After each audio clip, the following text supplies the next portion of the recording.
Space News 72. Hello, thank you for being here with me once more. I hope you are very well today. This is Marie, with another edition of Space News. Welcome to my channel. This information can be seen as science fiction, or as the viewer sees best, and I post it for entertainment purposes only. Still, I take my information very seriously, and for whoever has eyes to see. I am writing this on the morning of April 4th, 2025. The first thing I want to share with you today is that we have confirmation from the Urmah that the mysterious black boxes forcibly removed from an Alfratan Centauri civilian transport craft some weeks ago were indeed very advanced containers designed to transport lower astral entities. As far as the current investigations go, it is highly probable that the individuals transporting those containers, who were subsequently arrested by Earth Cabal military operatives entering the Alfratan starship, were intending to deliver their contents to us in Taygeta. We believe that they were not importing astral entities to attack Taygeta, rather they were trying to help us, but they were stopped by Cabal operatives who most probably boarded the Alfratan starcraft to rescue, to free those captured entities who are now believed to be on Earth, as if that planet needed more of them. This is all we know so far, and I will keep you informed if there are any further developments. Still talking about Alfratans, just a few days ago, on the 1st of April, they lost a small transport craft in the general area of the Hyades star cluster, and the Alfratan Centauri government did not hesitate to ask us for help, as the general area around the star Aldebaran is considered Taygetan territory because of its closeness to the planet Sindriel, which orbits that star and that harbors the only Taygetan colony outside the M45 Pleiadians star cluster. They asked us for help also because they know that since there are strong political tensions between both cultures right now, we track and follow all of their starships that are close to Taygetan, Pleiadian, or Urmah territory. And yes, we found the lost starship soon enough, floating in space with no power because of a technical or mechanical issue. We helped them, and in a matter of a few hours, their ship was repaired and they safely continued their journey. What calls out my attention a lot is the lack of backup mechanisms or secondary support systems in their starcraft. I mean, they should have redundancy at least for their muon communication devices. Apparently they did not have any on board that small starship, and needless to say, venturing out into interstellar space without redundant systems is extremely dangerous. At least this incident had a happy ending. Moving on to other things, we still don't have any confirmation on the whereabouts of the people who were kidnapped in Taygeta by the corrupt High Council.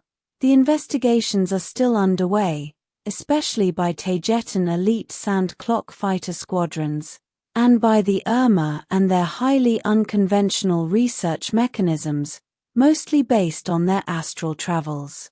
We also do not know anything about the two Alfratan Centauri pilots who were captured by the Earth's Cabal last year, but it is very possible that they were given to the secret space program, and from their return to the Alfratans, because now we know that the cooperation between Alfratan Centauri and the Cabal on Earth is very extended.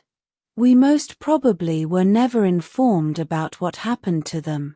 And we must remember that the shallow parts of Earth military know nothing about what is going on in space, or in deeper parts of their organizations like their secret space program, and that is why some of their military arrest and capture off-world pilots because they do not know who they are, and the deeper military operatives who do know, would take over and free the pilots.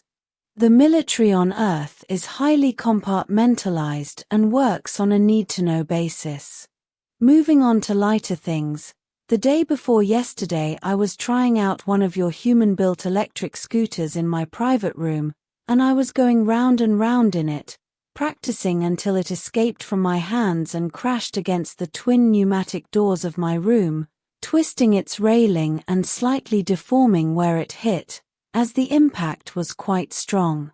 I was not hurt, and neither was the little electric scooter, but this made us see that my door was made of aluminium, as most of the doors here are, and that is why it was so fragile.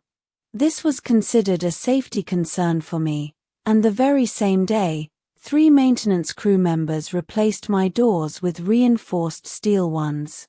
They also had to replace the pneumatic mechanism because it needed to be a lot stronger to provide enough force to move the doors, which are now a lot heavier.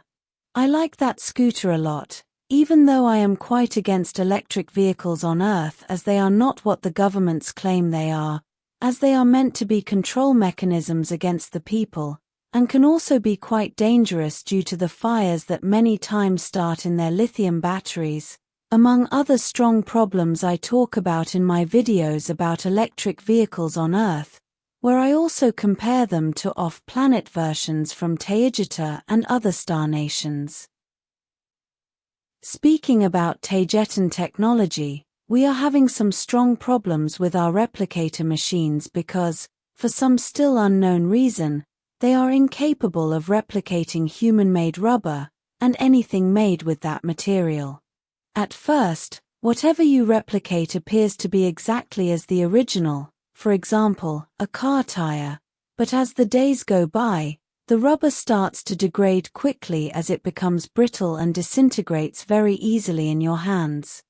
The rubber also feels oily and reminds me of the old plastic watch bracelets that break after a few years, or it also reminds me of the sole of badly made Chinese sneakers, which also crumbles in your hands before you've finished using them. I was among the first to discover this problem, as I recently replicated 2 tires for the human-made vehicle I use in the hangar to go round and round for sport, because although I just had them replicated, they started to disintegrate very fast, leaving the side of the car full of sticky rubber dust. The Taygetan teams that go down to Earth to get supplies also report this problem, as their tires are also disintegrating very fast, as well as other rubber parts of their vehicles, such as hoses and window linings, which were also replicated in these newer machines. This problem seems to be happening only with new generation replicator machines, such as the ones installed in all the newer starships of my fleet, and does not seem to occur in older models, such as the ones installed in older starships such as Toleka or Alfratan. We still do not know what is happening or why, and this has many of our best engineers scratching their heads. This is also an example of why we do not replicate food, or anything critical, as we cannot fully trust what comes out of replicator machines. Replicated food is known to be slightly toxic and with no nurturing capacity, as its organic components appear to be only caricatures of the original ones. For example, the molecule of many vitamins and amino acids tend to be replicated upside down or in a mirror image of the original, causing them not to be absorbed, not to be useful to the human Lyrian body or any other. That is why we can only eat original food. The sad part is that we have detected replicated food on Earth, especially in highly processed examples. This also explains why some of it, if not all of it, may be so cheap, particularly when bought in bulk in large retail stores, so bear this in mind and please be careful with what you eat.